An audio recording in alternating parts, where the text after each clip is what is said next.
I am Tracy Hickman and I teach high school English and psychology. Let me ask you, what comes to mind when I say critical thinking? Go on, keep thinking about it. Do you have your answer? Oftentimes, when we are put on the spot like that, we do one of two things. We either freeze up or have an answer immediately. That is what critical thinking is. It is the ability to formulate a thought and expand upon it in an argument. What are a couple ways we can help students think critically? First, we should be guiding students to look for patterns and alternate solutions to concepts they are already familiar with. Once we teach a student to look for patterns, they are able to identify things they wouldn't have identified before. They can then use those tools to find new solutions to old problems. They can take those tools and help themselves think outside the box, whether it be multiplying radicals, writing an argumentative essay, or debating politics with a friend, although that one's not always advised. This tool will prepare them to see the bigger picture in all things. Next, we should be providing the student an alternative way to express their thoughts and emotions. I often like to have my students blog instead of writing papers or journaling or taking notes. This allows them to fully think through their thoughts without that little devil in the back of their mind saying someone is grading this.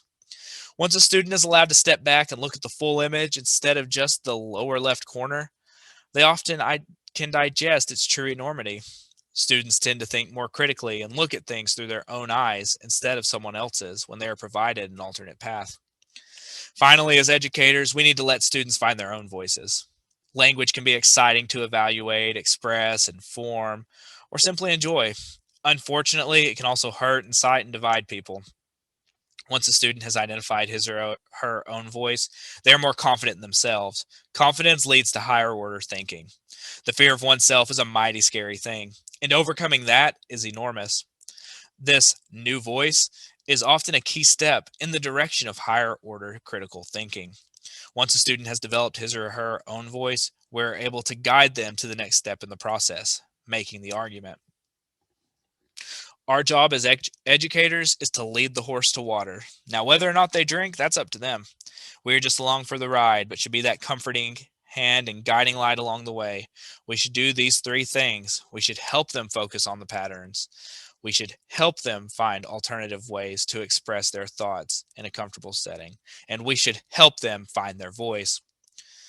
Once you, as an educator, have achieved these things with these students, you have truly succeeded in your job. I will end with this quote. Mutual commitment helps overcome the fear of failure. It also sets the stage for open dialogue and honest conversation. Mike Krzyzewski said that. Critical thinking is a mutual commitment between all people. We must keep the dialogue open and the conversation honest. Thank you.